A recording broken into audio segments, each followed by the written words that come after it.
Hallo en welkom op de metaldag van de Lokerse Feesten. Het is een schone dag vandaag, prachtige affiche, Within Temptation, Amen-Ra, Bullet for My Valentine, Biohazard, maar de band waar heel veel mensen voor komen vandaag uiteraard. De legende Megadeth.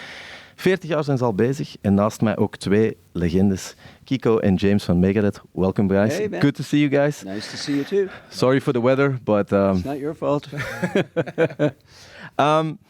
I said it already, 40 years of Megadeth. Metalheads, we always used to be a little bit nostalgic. Mm-hmm. Angra, 30 years ago. You've been in too many bands to name, but we know you've been around for a long time. All those bands, yes.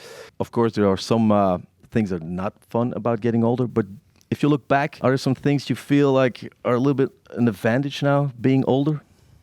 You know what? That's a really funny question because I've decided not to talk about being older anymore, and I'll tell you why. Because I'm having such a good time playing this great old music from Megadeth. It seems like not necessary anymore.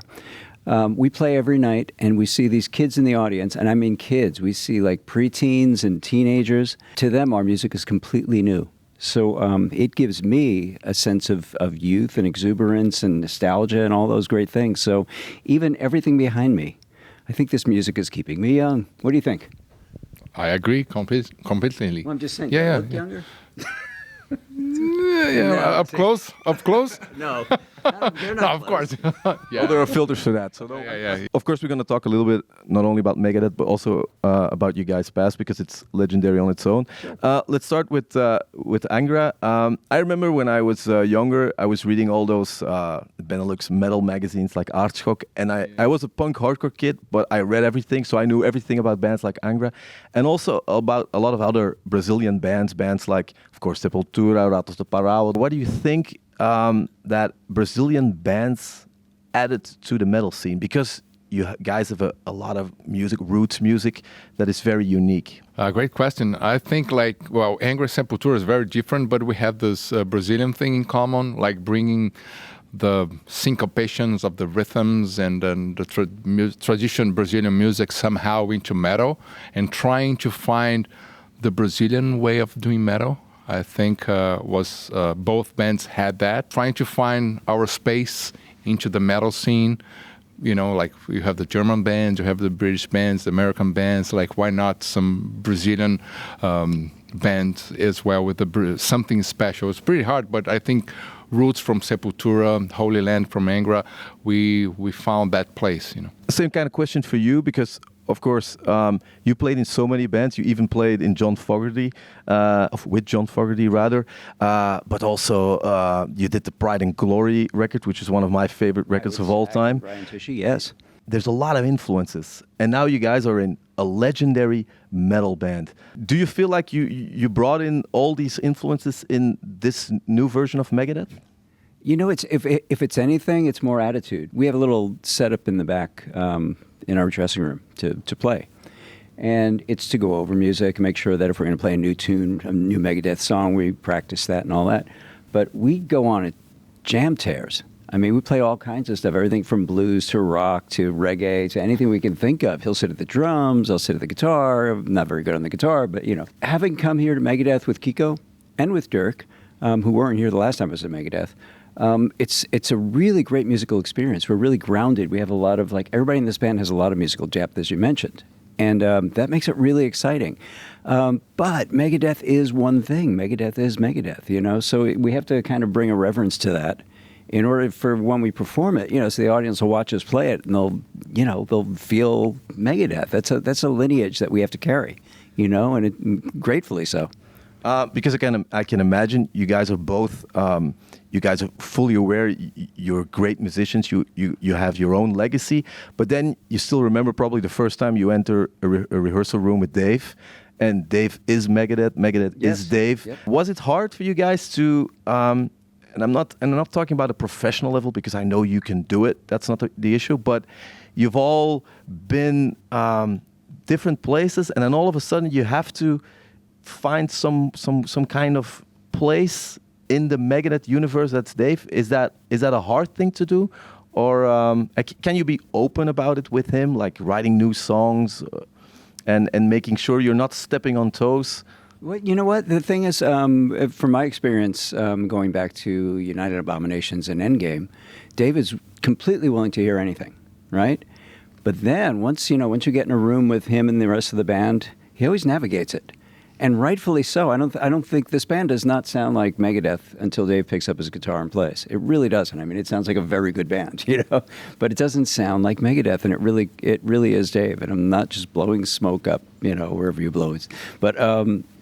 It really is all about Dave in the end. He's carried this band for God knows how many years and how many songs and how many albums. And, our job is to hold this thing up as best we can and make it seem fresh, new, exciting. And I think that's what we do best. Kiko is in the studio doing The Sick, the Dying, and the Dead and Dystopia. And so he can probably tell you a lot more about what the experience is like now to write. Yeah, because of course you play the bass. But you guys, I play the guitar. We don't have to explain it, but that's you guys have to work together. You have to challenge each other. You have to feel everything. I can imagine it's fun. You see it on stage, it's fun. But you still remember the excitement of the first time you actually played together and changed leads or whatever. Yeah, I mean the first times was doing the recording of Dystopia, so it's a different environment when you're in the studio, because I had to learn the pre-production stuff, the riffs, and then I was working with him. I felt that Dave is really open to ideas. Even in my first album, I had I don't know, like 3 or 4 collaborations with him. So that shows that he's very open to new ideas. But of course, you have to read the room. You have to understand the way he works, what he expects from you, and then you give the right ideas, because you're like, as James said, you're working for Megadeth. Dave works for Megadeth. Megadeth is the big entity here. So you have to understand how to bring things for Megadeth. So once you're working for Megadeth, Dave accepts as well, because we're all working for Megadeth, for the legacy, for the music. So yeah, and then after knowing him doing the tours, then you have this close relationship, traveling together, having breakfast together, and of course sharing the stage together. Then you learn more about the person, Dave, and also the fans in different countries, because the fans might vary a little bit. And so now I think it's pretty easy. And then the next album, The Sick and the Dying and the Dead, that was easier to collaborate. So we have even more collaborations. Because there are also guitarists and musicians listening to this or watching this. You guys are very accomplished musicians, but first of all, how difficult is Megadeth from a metal music point of view? And aside from the technical, the notes, what is it that the exact thing that makes Megadeth so unique? Because it's of course a combination of the vocals. I mean, it when you let non-metalheads listen to Megadeth.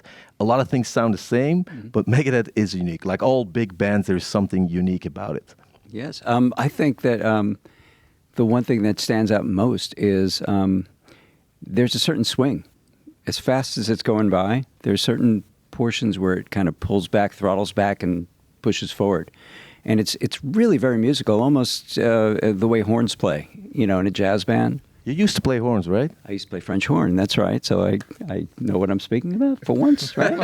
But I try to imagine you with a horn right now. Well, it would look something like this and sound like something like that. Yeah. So, but the thing is, I mean, Megadeth's music is charged with a lot of rhythm. And I mean, so is Angra and so is Sepultura. It's just, in their case, it's a little more round and a little more obvious. In this case, it goes by very quickly, and there's these little breaths and staccatos in the music that really make it interesting, So it's not just, just throwing eighth notes at the audience, And I think that's something that makes Megadeth different and special musically. Do you agree that whatever you call it, you can call it groove, if I may, whatever, something that makes you dance. It's always, or at least nod your head. Is it something you have to have as a musician, or something you learn? Because a lot of people try to emulate groove, or try to because it's easy to say, but it's not that easy to actually incorporate it, especially when you're in a thrash metal band. I think, as James said, Megadeth has a special kind of groove. It's weird to use the word groove in a metal context. But yes, actually, we all like different kinds of music. So I think we somehow bring those elements to metal, to thrash metal. And but Megadeth is also, it's a little bit prog, because it's open enough to have some elements from other music. Well, there's a symphonic element too, right? Symphonic, operistic, whatever you want to call. So the songs can tell a story with many parts. Some songs are simpler in terms of structure. Some songs are quite complicated. There's a lot of instrumental moments. So I think that all this makes Megadeth unique. There's, of course, the other guy, Dirk, who happens to be from Belgium. No, actually, he's here with his family now, of course. You can't blame for that. How is it playing with Dirk? And also for the people listening and watching it, I mean, he's from Belgium. We feel like sometimes he doesn't get enough recognition from mainstream audiences. How good is he? He's amazing. When I came into this band again for the second time, the first person that I played music with was Dirk. He was at the studio, and Kiko and Dave weren't quite there yet. So I'd remembered a lot of the music that I played previously, a lot of the classic Megadeth tunes, and Dirk was up on a very high platform at the rehearsal space. And so we just kind of looked at each other and said, all right, let's do Holy Wars. And he kicked in, and he almost knocked me off my feet because he was so preponderant and so on the beat. And it was almost like I kind of chuckled to myself going, oh, this is going to be too easy. Because when you got a drummer who's that great, who's that in tune with not only we were talking about having, feeling and groove, he has that in the Megadeth music. Like, he provides that more than any of us. All I have to do is just sit on the notes that I know are supposed to be there, and the whole thing locks up like a machine. Really, he's really amazing. Yeah, Dirk is a problem because he never makes any mistakes. So, can you please make one mistake so we feel good about ourselves? So for the people listening, sometimes Megadeth makes mistakes? No, I can talk about myself. Yeah, I can talk about myself too, but but they go by so fast you'll never notice. Yeah. Guys, thank you very much for the interview. I wish you guys a great show. We're gonna have a good one. Welcome in Belgium again. Yeah. Sorry for the weather. Hey, not your fault. That is true. We brought it. Sorry.